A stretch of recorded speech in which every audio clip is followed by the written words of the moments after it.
every single teammate along the way. And I'm so grateful to be able to play with and I said it on the broadcast before, just selfless women. They give it their all every single day, and they're their pure selves, and that's what I love the most, and I'm trying not to get it. During a recent broadcast, A'ja Wilson unleashed a statement that resonated far beyond her immediate circle. It wasn't a championship locker room. In her characteristic direct manner, Wilson laid bare her frustration.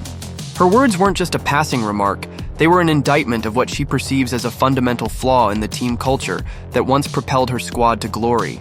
For Wilson, the concept of a championship environment isn't built on talent alone. It's a tapestry woven from camaraderie, shared commitment, and the willingness of every player to play an integral role in the quest for greatness.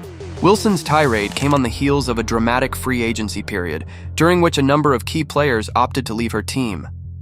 The decision by these former teammates to seek opportunities elsewhere was interpreted by Wilson as an act of betrayal, one that undercut the very foundation of what she believed to be a championship-caliber locker room.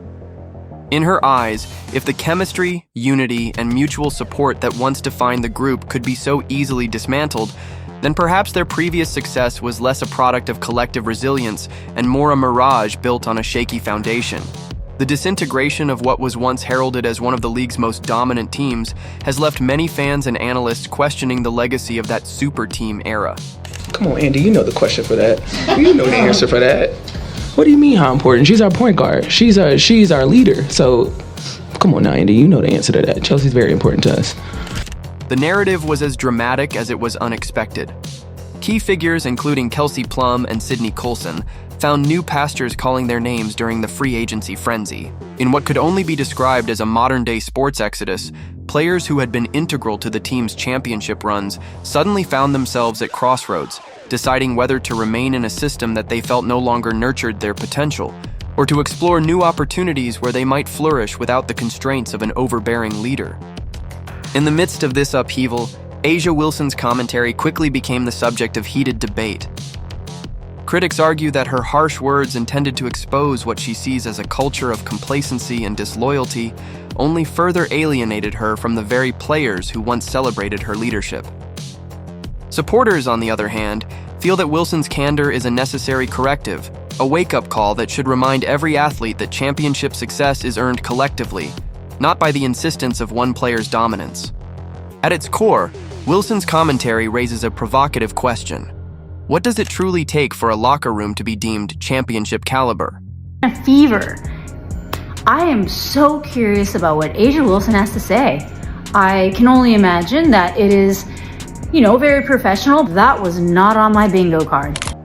For many, the answer lies in the willingness of every individual to put the team's interests above personal glory. It's the kind of unselfish commitment that sees players not merely as standouts on the stat sheet, but as dedicated artisans of teamwork, each contributing in ways that might not always be reflected in the final score. Wilson's argument is rooted in the belief that a championship locker room is built on unity, a state where every teammate is equally invested in the journey toward excellence. This ideal locker room is characterized by trust, mutual respect, and a shared drive to push each other to be better every single day. It is a place where the energy is infectious, where each player's contribution, no matter how small, is celebrated as part of a larger mosaic of success. Conversely, what happens when that sense of unity dissipates? When players begin to prioritize their own careers over the collective good, the atmosphere can quickly sour. According to Wilson, this is exactly what transpired with her team. The departure of key players, rather than signaling a natural evolution, marked the collapse of a once unbreakable bond. The locker room's energy shifted dramatically, and with it, the championship pedigree that had been taken for granted began to crumble. We've lost basically everyone. If we want to look at the Vegas Aces team from last year, who's still remaining? The MVP? Jackie Young, Chelsea Gray. The heart of the controversy isn't just about talent or even result, it's about leadership. A'ja Wilson, with her larger-than-life persona and undeniable skill, has always been seen as the face of her team. Yet, as she continues to assert her influence, her actions and words have also come under intense scrutiny. Many now wonder if her approach to leadership has inadvertently contributed to the team's fracturing. In professional sports, the mantle of leadership carries with it an enormous responsibility. It isn't enough to simply perform on the court. A leader must also inspire trust, foster collaboration, and create an environment where every player feels valued. Unfortunately, when leadership devolves into a self-centered pursuit of individual accolades, it can erode the very foundation of team unity.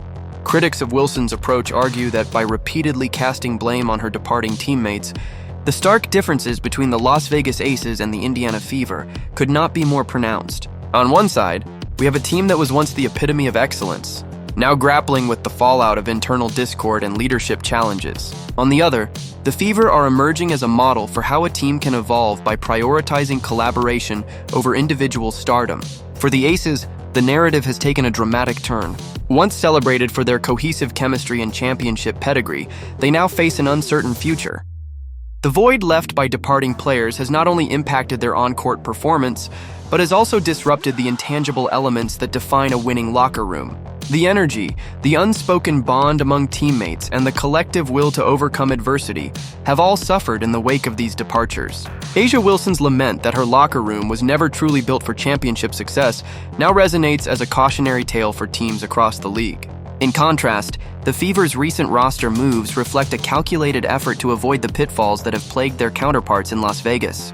By carefully curating a team that blends youth with experience, the Fever have set the stage for a dynamic that emphasizes growth, learning, and most importantly, unity. The signing of seasoned veterans, who bring with them not only skill but also a wealth of championship wisdom, signals that the Fever are not content with simply being competitive. Gotta tell you, you see this quote, it wasn't a championship locker room. Wow. They are aiming for sustained excellence. This philosophical divide has sparked an intense debate among fans, analysts, and insiders alike. Some argue that the essence of professional sports is built on individual rivalries and the pursuit of personal glory, while others contend that true greatness is only achieved through teamwork and shared responsibility. At our Sport Pulse, our take is that the path to lasting success in the WNBA, and indeed in any professional sport, lies in the delicate balance between individual talent and collective cohesion, loyalty, ego, and the future of championship teams. One of the most poignant aspects of this unfolding drama is the role that loyalty or perceived disloyalty plays in shaping team dynamics. A'ja Wilson's scathing remarks about the integrity of her former locker room have ignited a broader conversation about what it means to be a team player. In the heat of free agency, when personal career trajectories are often at odds with team loyalty, players are forced to confront difficult questions about their own values and priorities. For Wilson, the betrayal she feels is not merely about contractual obligations or on-court roles, and it's about a fundamental disconnect in the spirit of the game. Her contention is that a true championship environment requires every player to be willing to sacrifice individual ambitions for the collective good. When even a handful of key contributors decide that their personal interests outweigh the team's success, the entire edifice of trust begins to crumble. In such a scenario, the once thriving locker room quickly transforms into a battleground of competing egos and shattered alliances. The irony, of course, is that many of those who have chosen to leave are celebrated in their new surroundings.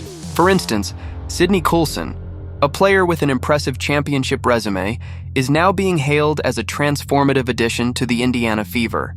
Her move is emblematic of a broader trend.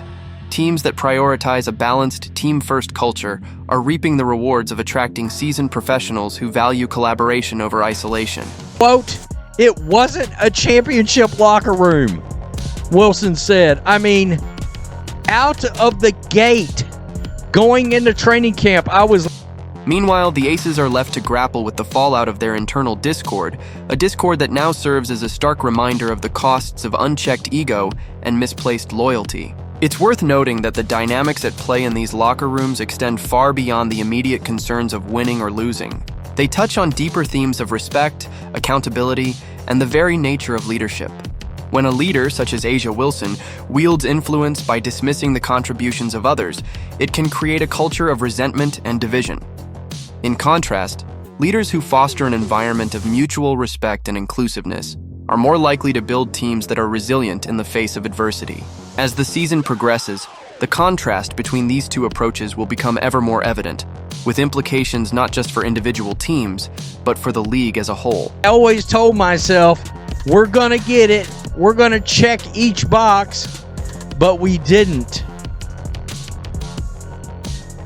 Oh man, unbelievable. For fans, the current state of affairs in the WNBA is both heartbreaking and exhilarating. On one hand, there is a palpable sense of loss and mourning for what was once a storied era defined by camaraderie, shared triumphs, and a unified pursuit of excellence.